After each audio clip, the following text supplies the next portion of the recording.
Oke, Assalamualaikum warahmatullahi wabarakatuh.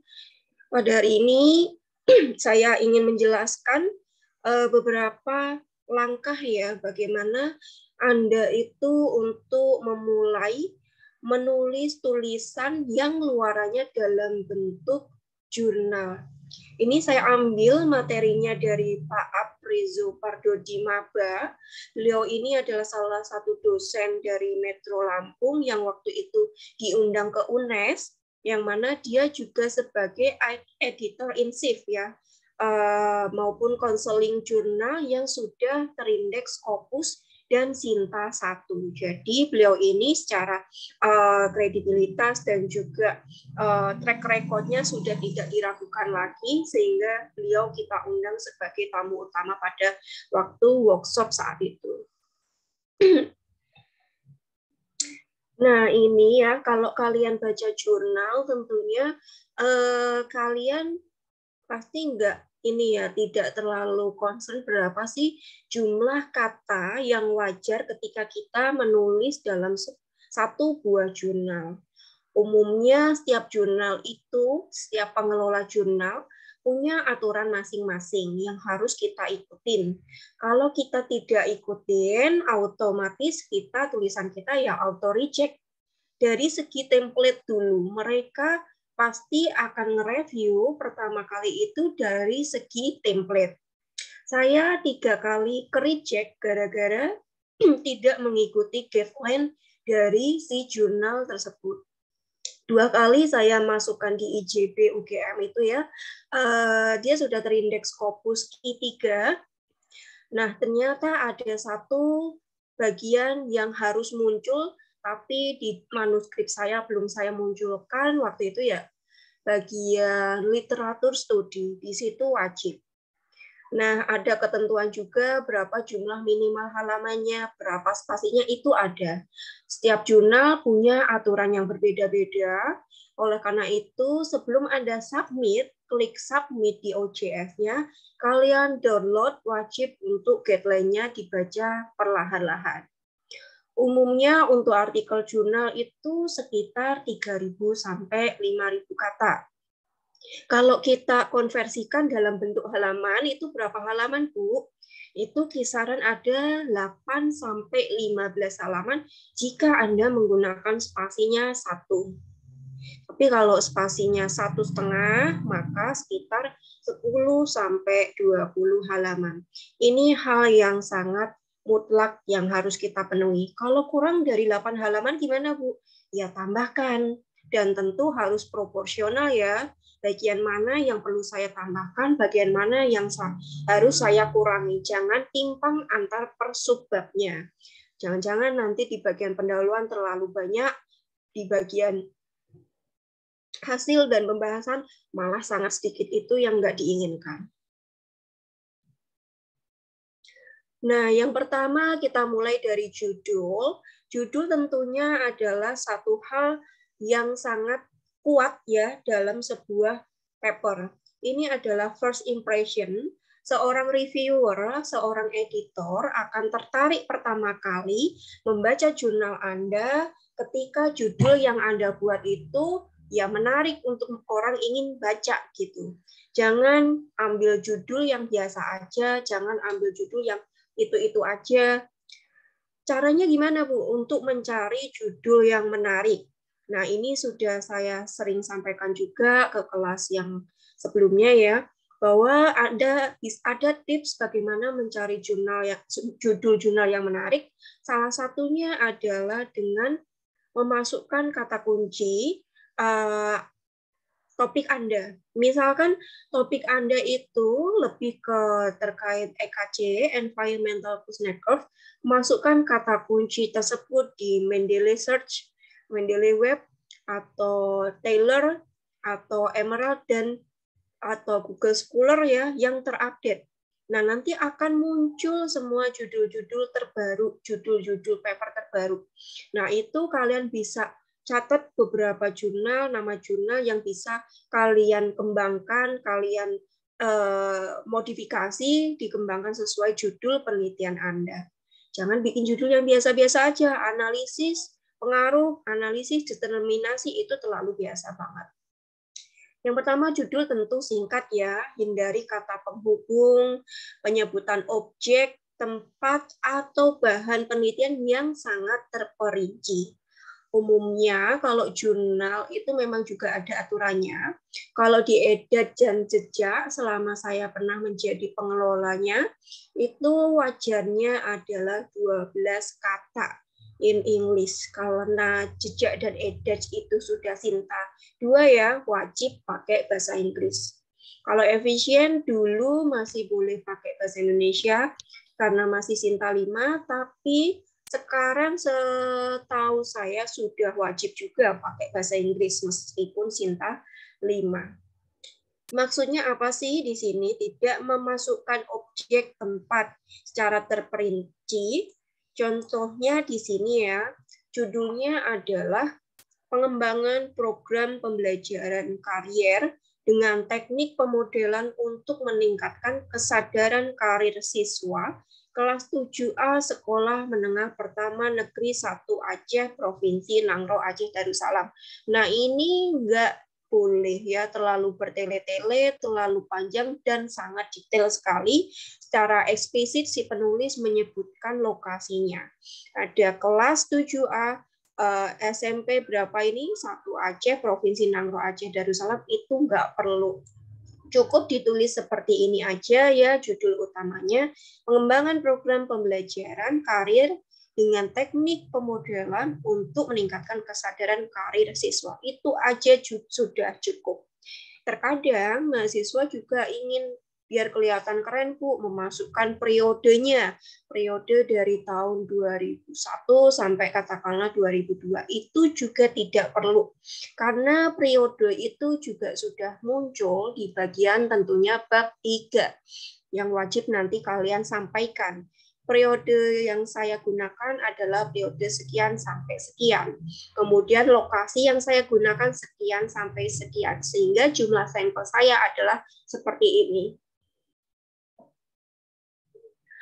Terus untuk yang kedua, bagian setelah judul umumnya itu adalah nama penulis, ya itu disebutkan semua dari first author, second dan seterusnya.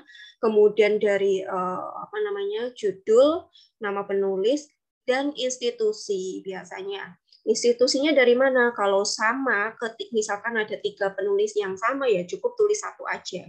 Tapi kalau 3 penulis, tiga-tiganya berasal dari 3 institusi yang berbeda ya ditulis. 1 dari misalkan UNES, 1 dari Undip, 1 dari Untidar, 1 dari mana, dituliskan institusinya. Habis dari institusi adalah corresponding email. Email korespondensi umumnya 1 aja yang dimasukkan, itu enggak mutlak adalah sebagai penulis pertama. Boleh corresponding emailnya itu dimasukkan email penulis kedua, ketiga, keempat, dan seterusnya boleh.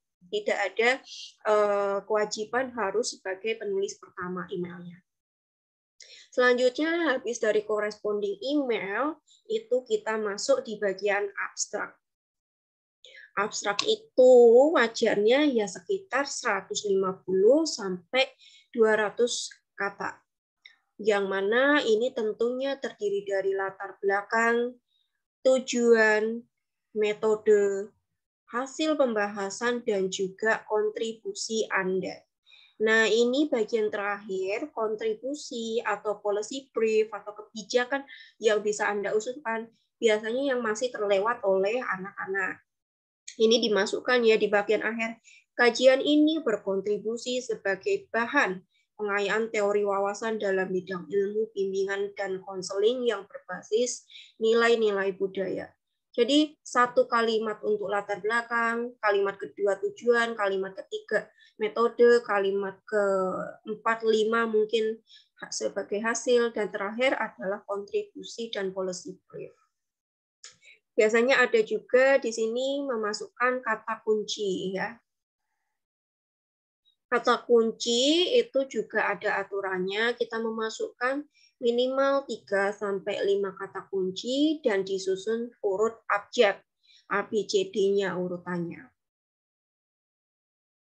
Kata kunci biasanya juga ada ada jurnal yang meminta habis kata kunci itu memasukkan JEL, JEL. JEL itu apa ya kepanjangannya, lupa. Jadi itu nanti memasukkan kode JEL, misalkan konsentrasi saya adalah economic growth, yang mana ini masuk JEL classification di O35 dan M45 misalkan. Kode itu bisa diperoleh di mana? Bisa kalian peroleh dari Scopus, webnya Scopus, atau search aja di Google. JEL classification. Nanti akan muncul coding-codingnya, kode-kodenya. Saya tuh masuk ke kemana sih? Ini harusnya kalau terkait environmental economics, cari aja itu di kode nomor berapa, di kode berapa. L23 atau berapa itu ada kodenya. Berapa biasanya JEL, nggak ada ketentuannya, terserah ya, bisa boleh 2 atau 3, itu sudah wajar. 4, 5 kebanyakan, maksimal 3 biasanya. Setelah dari kata kunci abstrak, kita masuk ke bagian body utama, adalah pendahuluan.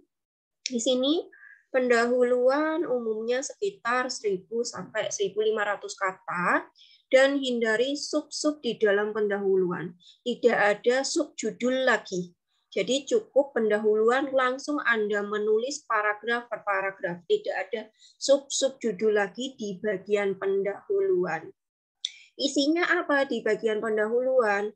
Isinya mengandung mulai dari latar belakang masalah, literatur review, kebaruan, dan tentunya tujuan penelitian Anda. Ada yang meminta ini dipisah. Literatur review ada bab tersendiri. Ada jurnal yang meminta ini gabung di bab pendahuluan. Ikuti semua guideline yang ada. Itu memang seperti itu. Tidak mutlak literatur review itu masuk di bab yang baru. Ada juga dia digabungkan di bagian pendahuluan. Makanya ketika Anda misalkan mendownload jurnal, kok ini ada yang dipisah, ada yang sudah include di bagian pendahuluan, karena ketentuan setiap jurnal itu berbeda-beda.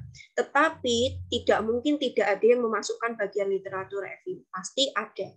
Wajib ya, karena ini menjadi istilahnya akar ya, akar teori, akar dari latar belakang dari penelitian Anda, didukung dengan penelitian terdahulu dan teori yang kuat tentunya. Novelty atau kebaruan ini juga dimention di penelitian Anda. Novelty saya tuh apa? Ternyata penelitian saya setelah saya cek-cek belum ada loh dilakukan di Indonesia karena masih termasuk isu yang masih sangat baru, sangat fresh seperti itu. Kebaruan bisa diperoleh juga dengan metode yang paling update. Saya di sini sudah menggunakan special econometric loh, yang mana kalau ini di Indonesia belum banyak atau belum ada bahkan dilakukan di Indonesia seperti itu. Metode bisa, lokasi bisa, kemudian tadi ya belum ada penelitian yang sebelumnya gitu. Dan juga tujuan penelitian. Kalau khusus bagian latar belakang, ini tadi kan dipecah ya, pendahuluan ada latar belakang, literatur review, kebaruan tujuan dan penelitian. Kurang lebih kalau dipecah latar belakang itu sekitar 150 sampai 200 kata. Tapi ini tidak bikin subsection baru ya, langsung pendahuluan isinya itu latar belakang ini. Isinya dia menjelaskan fakta ataupun masalah yang dia gali, yang menjadi topik utama dia di sini. Kemudian menjawab pertanyaan mengapa sih ini penting sekali diteliti, apa pentingnya penelitian Anda. Jadi ketika Anda menulis paper itu juga mulai merenung ya, mulai berpikir penting nggak sih saya menulis topik terkait ini, jangan-jangan ini tuh sudah banyak dilakukan di Indonesia, sudah banyak dilakukan di luar. Apa sih ini pentingnya dilakukan? Menyangkut hajat hidup orang banyak nggak sih ini? Kemudian metodenya jangan-jangan yang saya gunakan ini malah sudah telat, sudah nggak up to date kayak gitu. Nah, oleh karena itu, carilah jurnal sebanyak mungkin, carilah banyak bahan bacaan supaya Anda tahu pentingnya penelitian yang Anda lakukan. Kalau Anda nggak tahu apa urgensinya penelitian yang Anda lakukan, ya ngapain dibikin kayak gitu. Nah, ini yang menjadi nilai minus, kalian tidak bisa jelasin urgensinya penelitian Anda. Dan bisa jadi itu malah ke-reject. Kemudian yang kedua adalah bagian literatur review. Kalau kita hitung kisarannya 200 sampai 250 kata yang memuat dasar bagi penelitian yang kita lakukan. Agar penelitian kita itu mendapatkan tempat pada ramainya literatur, padatnya literatur. Maksudnya di sini ya, kalian ketika sudah mengumpulkan, mengoleksi beberapa jurnal yang melakukan penelitian serupa, Anda itu punya dasarnya. Ini loh penelitian sebelumnya yang sudah dilakukan beberapa peneliti. Posisi saya adalah di sini. Nah, menggali satu space yang belum diteliti oleh penelitian sebelumnya. Bukan di sini juga kita tidak menceritakan hasil penelitian orang lain ya. Terkadang yang masih banyak dilakukan anak-anak ya, kalian kemarin yang konsul ya di mata kuliah SDA, mereka itu konsepnya masih nyeritain penelitian si A seperti ini, penelitian B seperti ini, bukan seperti itu maksudnya. Tetapi begini, misalkan Anda membuat 3 hipotesis ya, 3 tujuan riset. Pertama, misalkan pengaruh konsumsi ini ternyata harusnya berpengaruh positif signifikan terhadap pertumbuhan ekonomi. Nah, ini disupport dengan penelitian siapa yang mengatakan ini harusnya positif signifikan. Oh, penelitiannya si Dwi Rahmayani tahun 2022. Oh, penelitiannya Santi Octavilia 2022. Misalkan seperti itu, dirangkum, tapi kita tidak menjelaskan detail banget isi dari penelitian Dwi Rahmayani itu apa, bukan seperti itu. Nanti saya kasih contohnya. Kemudian literatur review ini juga kayak kita bikin historis ya, urutan cerita dari awal sampai terkini, dari penelitian terdahulu sampai terkini. Kontekstual, apa yang lagi tren, apa yang lagi diperdebatkan, terjadi inkonsistensi nggak temuan tersebut. Bisa loh, di dalam satu hipotesis ini ada 2 hasil ya, detail ya, bisa berpengaruh positif, di satu sisi juga bisa berpengaruh negatif. Banyak hal seperti itu yang belum diteorikan ya biasanya. Kalau sudah teori biasanya sudah pasti kayak gitu. Ternyata saya melakukan riset ini misalkan ya, efek dari pandemi COVID-19 menurut penelitian si A itu berpengaruh positif terhadap naiknya harga saham di Indonesia. Tapi menurut penelitian si B, efek dari pandemi justru berpengaruh negatif terhadap harga IHSG di Indonesia. Karena ini kan belum pasti ya, ini efek dari pandemi dan masih berjalan, ataupun mungkin ini adalah sesuatu yang masih baru, makanya biasanya ada juga yang hipotesisnya positif atau negatif. Ini diceritain runut dari awal sampai akhir, dari tahun yang paling lama ke paling yang tahun baru. Ini contohnya ya, kalau bikin literatur review, tapi ini masalahnya bukan topik ke economics, ini garis besarnya kayak gini ya Mas. Ketika kita memasukkan mensitasi beberapa jurnal, kurang lebih itu seperti ini penataannya. Jadi ini boleh dikurung terus penelitian SIBO 1, Ken 2015, First Child, Natalia, dan seterusnya seperti ini. Bukan dijelasin satu persatu. Bu 1 tuh ini isinya, Ken itu seperti ini, itu banyak nanti jadinya. Bukan Anda fokusnya untuk meng-highlight ke hipotesis Anda, nanti malah jatuhnya bercerita satu persatu penelitian. Bukan seperti itu. Dan ketika memasukkan ini ya, ini kalau menggunakan Mendeley dan reference tool lainnya akan secara otomatis urut abjad ya, mulai dari B, C, F, N, kemudian V, W, ini akan urut secara abjad kalau sudah menggunakan reference tool, dan itu wajib ya pakai itu. Nah, kurang lebih kalau nulis literatur review seperti ini. Nanti saya tunjukkan khusus yang jurnal economics. Nah, ini tadi ya, yang ingin kita gali. Kita tuh mencari satu pieces dari puzzle ini yang harus kita genepin. Kita mencari novelty, kita mencari kebaruan yang mana kita jawab di dalam penelitian Anda. Anda harus bisa menemukan one piece dari salah satu puzzle yang hilang ini, supaya Anda bisa menutupi atau menjawab pertanyaan yang belum pernah dilakukan penelitian sebelumnya. Tapi kalau Anda penelitian ini tuh udah banyak dilakukan, maka Anda sama halnya dengan puzzle-puzzle di luar yang ini, sama halnya yang warna putih ataupun abu-abu yang di luar sini. Yang warna ungu ini. Jadi temukanlah keunikan, temukanlah kebaruan di riset Anda. Gimana caranya? Baca banyak-banyak jurnal internasional. Anda akan mendapatkan inspirasi dari situ. Saya tidak menyarankan Anda untuk membaca skripsi, ya. Kemarin saya melihat masih ada beberapa ya yang menggunakan skripsi sebagai referensi. Jangan. Kalau untuk hanya melihat template-nya nggak masalah, tapi kalau Anda ingin memperkuat ya konten, menggali isu, menggali topik, jangan baca skripsi. Minimal di atasnya tesis atau disertasi. Kalau mau baca skripsi, boleh, tapi jangan skripsinya sesama teman sendiri, sesama anak UNES sendiri. Baca yang lebih di atasnya, di levelnya UGM atau UI. Kalau anak skripsi UI itu kayak apa sih levelnya? Oh, kayak gini, nggak apa-apa. Tapi kalau Anda membaca sesama UNES sendiri, teman sejawat sendiri, jangan. Kalau kayak gitu, nggak ada perubahan kalian nanti. Di sini tadi ya, untuk mencari kebaruan, gap yang didapat dari literatur review. Penelitian kita menawarkan kebaruan.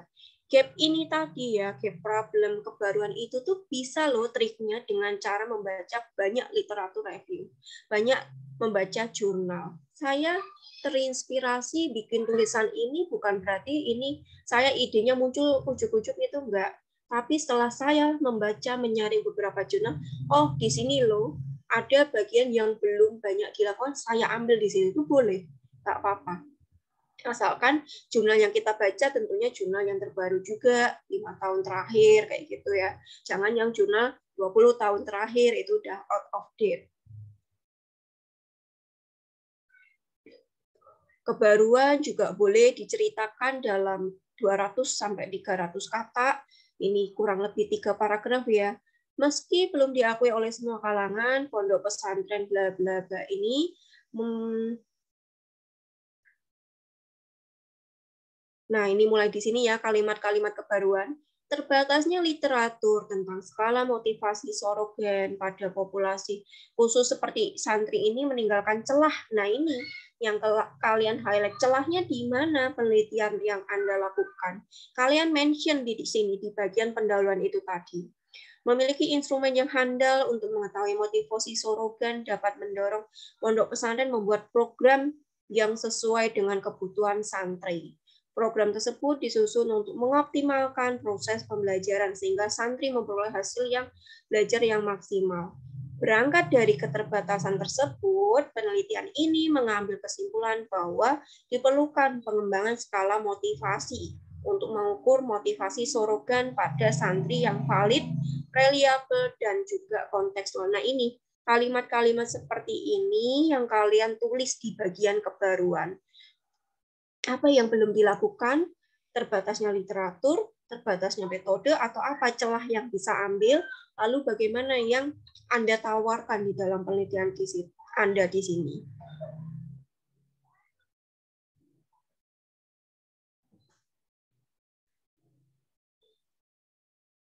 Kalimat-kalimatnya seperti ini tadi ya, kurang lebihnya setelah Anda menulis literatur studi, beberapa penelitian fokus pada bla bla bla bla, sehingga meninggalkan celah pada bagian mana.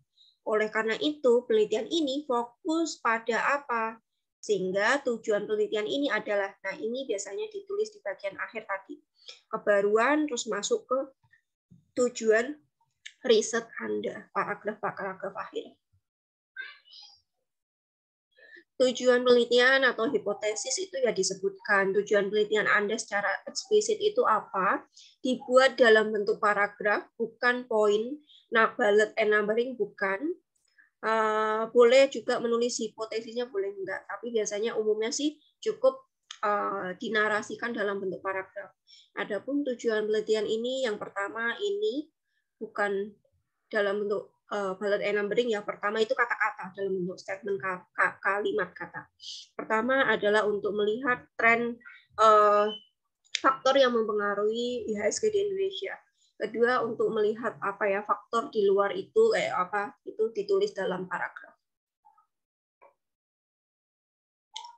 Kemudian setelah bagian pendahuluan kita masuk ke metodologi.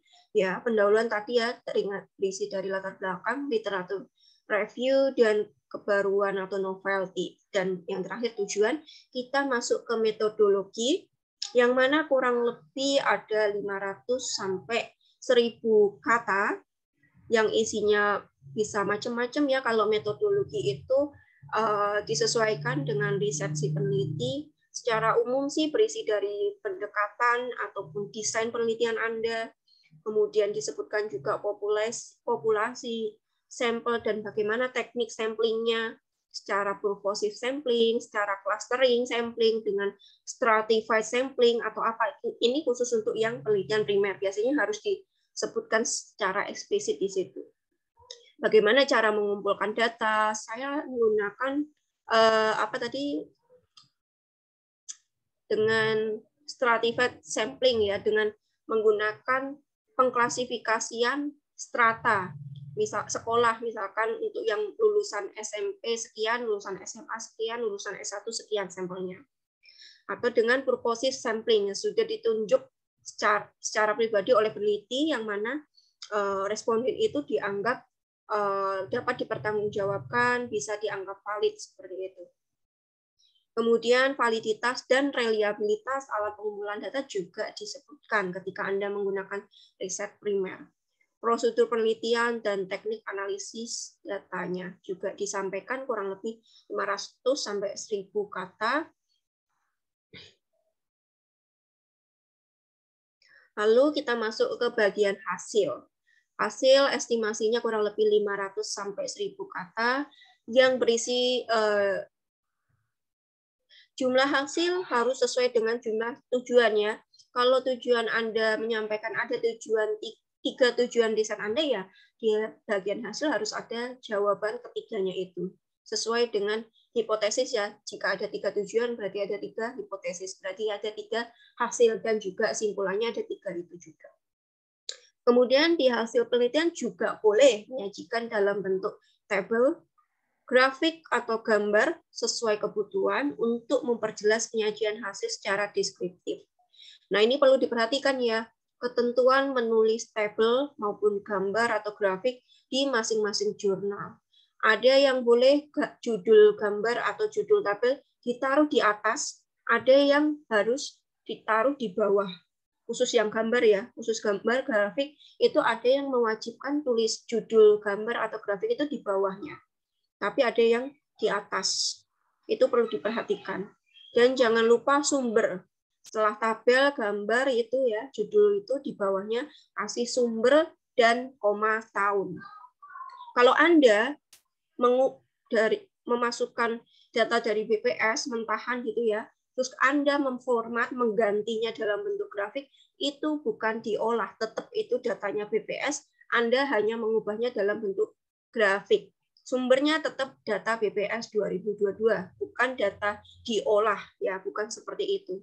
Yang dimaksud data diolah adalah ketika Anda melakukan running, melakukan pengolahan dengan EViews atau Stata atau apa, dengan menghitung regressnya atau korelasinya, itu baru diolah. Tapi kalau data mentahan ubah ke dalam bentuk grafik, itu ya masih tetap datanya BPS kayak gitu.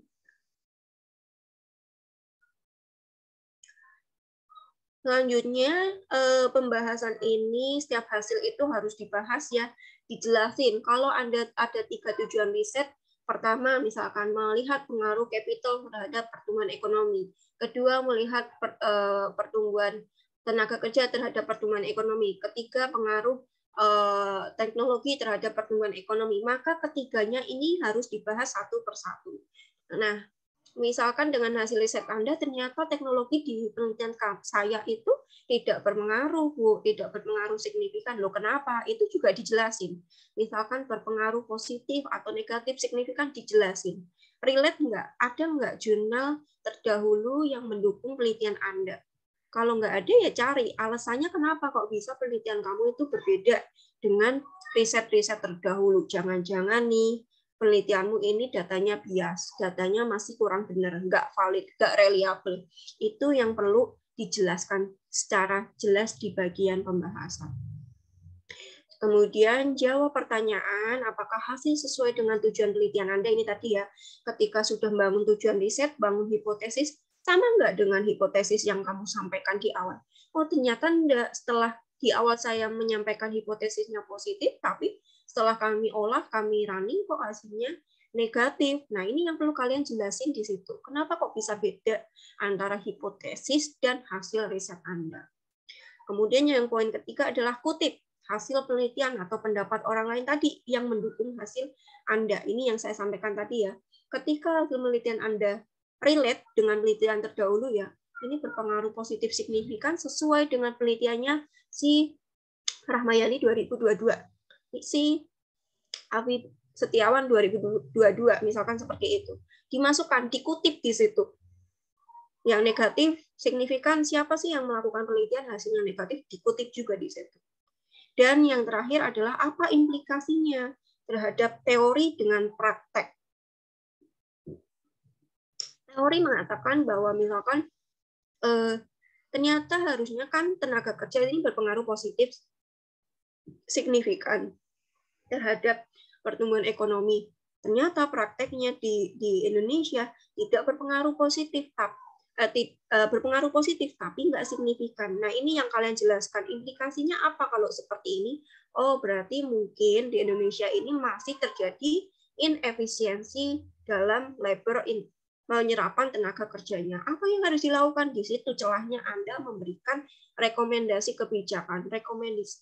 Dengan hasil seperti ini, yang tenaga kerja itu sudah positif sebenarnya, Bu. Cuman belum signifikan, tidak signifikan. Artinya di sini yang perlu ditingkatkan adalah mungkin meningkatkan produktivitinya, meningkatkan kapabilitasnya, scale up, sertifikasi, pelatihan, training, itu yang Anda masukkan. Jadi celah untuk rekomendasi kebijakan di bagian pembahasan. Jadi pembahasan itu tidak hanya baca hasil doang, tapi Anda memberikan input, masukan, memberikan policy brief itu di situ dari hasil riset Anda. Sulit, Bu? Ya, sulit memang.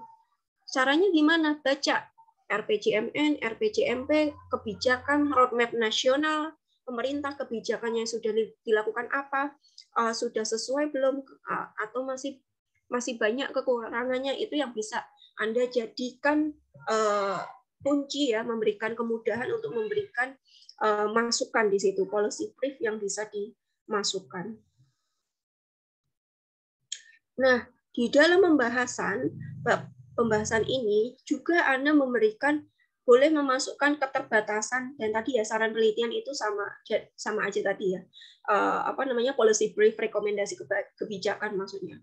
Jadi kalian itu juga sebagai peneliti yang profesional, sebagai peneliti yang tidak luput dari kekurangan, Anda berhak untuk menyampaikan kekurangan dari penelitian Anda.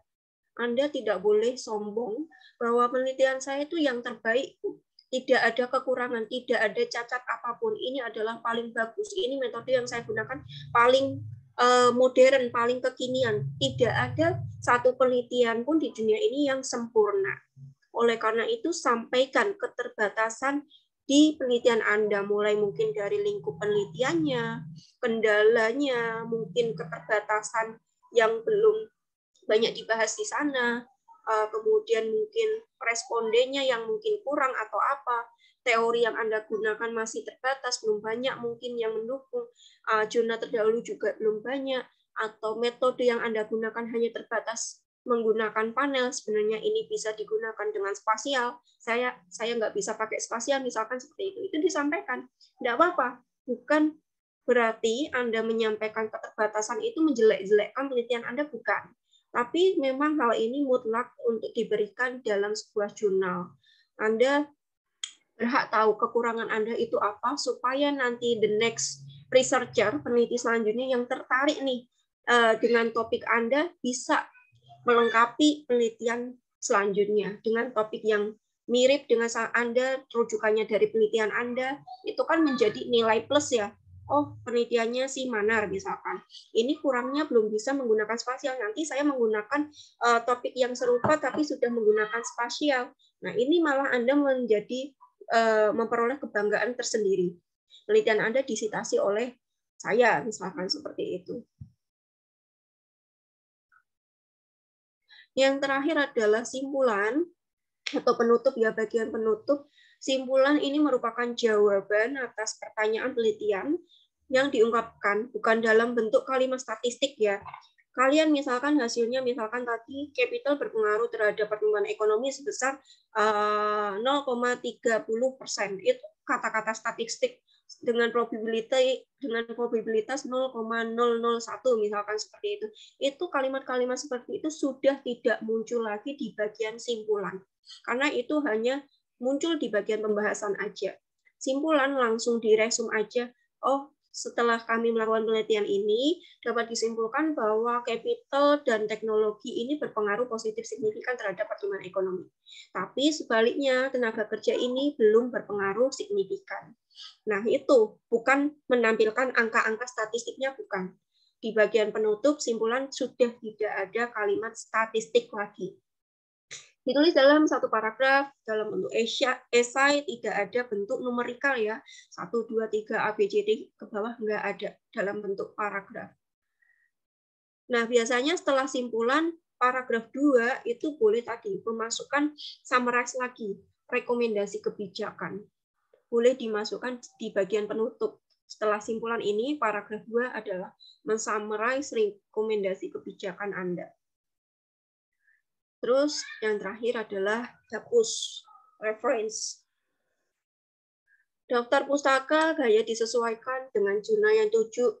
Dia mau dalam bentuk format APA, apa, atau Sikego, atau Harvard, atau apa, itu dibaca di guideline-nya, di pedomannya, setiap jurnal. Itu ada.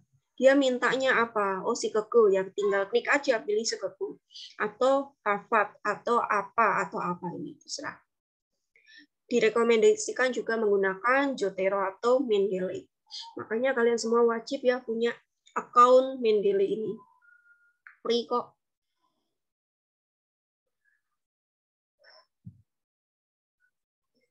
Lakukan review internal yang ketat sejak awal. Naskah yang dikirim ke reviewer adalah naskah yang komponennya sudah lengkap. Jadi dibaca lagi sebelum submit ke OJS, dibaca lagi sudah sesuai belum, sesuai panduannya, sudah muncul belum literatur reviewnya, sudah muncul belum bagian metodenya, dibaca berulang-ulang lagi oleh tim ya, direview lagi internal. Dan sangat ketat, ikuti ketentuan. Kalau diminta 10 halaman ya 10 halaman, kalau diminta 15 halaman ya minimal 15 halaman, diikuti semua. Karena itu adalah proses screening awal diterima tidaknya jurnal Anda, istilahnya apa? Initial review. Itu kurang lebih nggak ada seminggu kok ketika Anda submit ke jurnal yang cepat ya responnya. Biasanya kurang dari seminggu. Kalau sesuai dengan template-nya, pasti akan masuk ke initial review selanjutnya kurang lebih 3 atau 6 bulan. Tapi kalau udah dari template-nya tidak sesuai dengan aturan mereka, langsung kurang dari seminggu langsung ada informasi, email masuk ke kita ke reject. Itu udah pasti seperti itu. Tapi yang tak jarang terjadi nih ya, nih kalau kalian lihat gambar ini, I have been asked to review this paper, can you do it? Dia meminta ya, profesornya minta ke mahasiswa, bantuan ke mahasiswa postdoc. Bisa nggak aku minta bantuan kamu untuk mereview paper saya? Oh bisa, Prof. Mahasiswa postdoc-nya dia ini juga bertanya, I have been asked to review this paper, can you do it? Dia nyerahin lagi ke ini postdoc itu dia asisten ya, asisten profesor, dia sekelas dosen yang udah PhD lah. Nah, dosen PhD-nya ini nyerahin ke mahasiswa PhD, program doktoral. Program mahasiswa doktoralnya nyerahin lagi ke mahasiswa master, magister, S2. Is it good? Akhirnya pertanyaannya balik ke sini. Dari profesor nyerahin ke istilahnya apa ya? Ke lempar-lemparan lah gitu. Jadi satu orang, kedua orang, ketiga orang. Ujung-ujungnya yang review adalah mahasiswa S1 nanti ujung-ujungnya. Hasilnya apa ya? Tentu jelek banget. Karena orang yang dipasrahin nyerahin ke orang-orang yang lain. Yang lebih grade-nya di bawahnya dia. Kayak gitu. Nah ini yang sering terjadi seperti itu. Di lingkungan dosen juga mungkin seperti itu. Aduh. Terus bagaimana sih kita memulai? Tentu aja ini ya tadi yang saya highlight. Baca author guideline dari jurnal tersebut, aturannya, pedomannya. Baca reviewer guideline-nya seperti apa. Skim naskahnya ya, dibaca secara skimming. Naskah Anda berulang-berulang kali, baca naskah berulang kali, dan mulai tulis review dari Anda. Baca ulang, tulis. Kalau ada yang kurang, perbaiki dulu. Kalau ada yang kurang, perbaiki dulu lagi. Setelah baca author guideline, sesuaikan ya bahasa yang diperkenankan apa. Kalau mintanya bahasa Inggris, bahasa Inggris. Kalau boleh bahasa Indonesia, bahasa Indonesia. Jumlah kata yang diminta itu tadi ya, abstrak nggak mutlak 200. Ada yang mungkin malah minta 250. Makanya dibaca benar-benar. Guideline-nya minta berapa. Judul, jumlah kata, apakah tidak boleh ditulis rata kiri, kanan, dan lain-lain. Bagaimana nulis abstrak dan komponennya, penulisan tubuh, naskah, kemudian gaya sitasinya yang diminta itu seperti apa, penyajian gambar, tabel, kemudian coba ya luangkan waktu Anda membaca artikel yang sudah diterbitkan di jurnal tersebut. Misalkan target Anda ingin mensubmit di jurnal EdDutch punya kita, ya baca, download salah satu jurnal yang sudah publish. Bentuknya kayak apa sih? Ini sebagai panduan awal Anda biar tidak melenceng jauh gitu ya, bikin template sendiri. Bahkan biasanya udah disediain kok template-nya tuh seperti ini, tinggal Anda memasukkan aja. Baca reviewer guideline jurnal juga, bagaimana format komentar yang diminta ditulis di naskah. Oh, ini khusus reviewer, sorry, ini khusus reviewer, bukan untuk Anda, ini enggak usah. Kalau saya ya sebagai reviewer, saya kan juga sebagai reviewer beberapa jurnal nasional ya, di UMS, Cinta 2, di sini juga, di UNES, kemudian di Gorontalo. Saya harus baca dulu reviewer guideline-nya harusnya seperti apa, apakah saya memberikan komentar di Word-nya langsung atau terpisah. Ini khusus reviewer aja. Skim naskahnya seperti apa, ini dibaca ya. Skimnya itu seperti apa. Judulnya, abstrak, subjudul, cari tahu masalah dan pertanyaan penelitian, baca lagi dari awal sampai akhir, cari tahu apa masalah utamanya dan kontribusi mutu apa, pendahuluan, kesimpulan, ini juga harus konsistensi itu. Skim naskahnya ini harus konsisten, harus dibaca berulang kali. Baca ulang dan mulai tulis. Bila perlu naskahnya itu dicetak, baca setiap komponen artikel dengan hati-hati, mulai tulis catatan dan komentar Anda pada tiap komponen artikel yang Anda baca, catat semua argumen yang mungkin tidak konsisten, typo, atau format yang salah. Suruh kamu print, suruh baca temenmu, apa sih kekurangan paper saya, ada yang kurang nggak sih? Kayak gitu, biasanya memudahkan. Kalau dari diri sendiri, pasti sulit menemukan kekurangan dari penelitian Anda.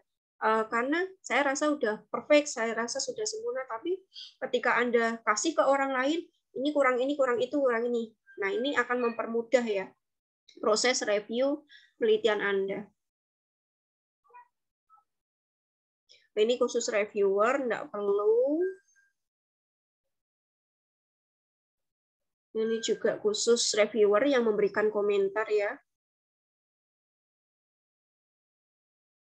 Nah, tapi kalau kalian pengen baca juga ya nggak apa-apa. Apa sih komponen-komponen yang biasanya dikomentari ya oleh si reviewer, oleh penelitian Anda?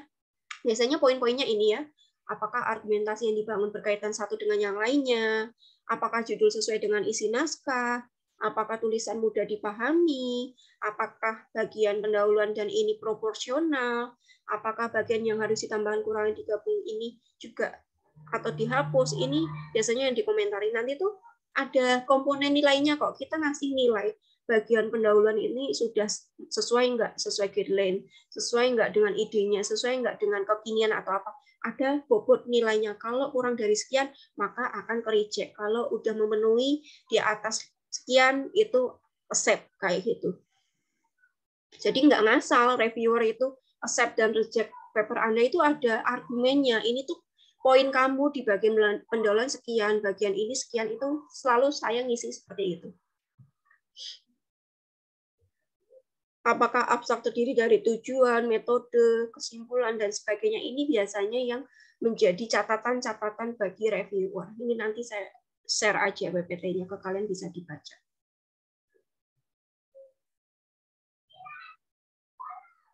Nah ini ya, model reviewer, itu saya biasanya ngasih komentar ya kayak gini, ngasih komentar langsung di Word-nya di sini, kasih komentar di sebelah kanannya di sini. Atau bisa juga dipisah di lembar terpisah. Tapi kalau ini ribet banget, nggak tahu nanti si penulisnya itu di bagian mana sih yang dikomentari, maksudnya enakan nggak gini langsung, oh poin ini loh yang dimaksud si reviewer yang harus direvisi. Nanti kalau kalian udah masuk lolos screening pertama ya, oh paper Anda tuh sesuai guideline, masuk ke proses review kurang lebih 3-6 bulan. Nanti dapat feedback berupa ini, Anda harus merevisi ini loh, masuk dalam mana, ranah minor atau mayor revision kayak gitu. Kalau mayor ya berat ya revisiannya. Naskah yang akan terbit tentunya adalah naskah yang ada kebaruan yang dapat berdasarkan literatur review. Metode ditulis lengkap dan bisa diulang atau replikasi ya.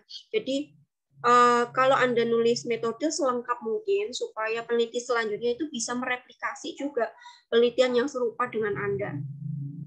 Analisis sensitif misalkan menggunakan beberapa prasyarat sebelum pengujian dilakukan ya, tadi ada uji validitas, reliabilitas, dan sebagainya dimasukkan juga.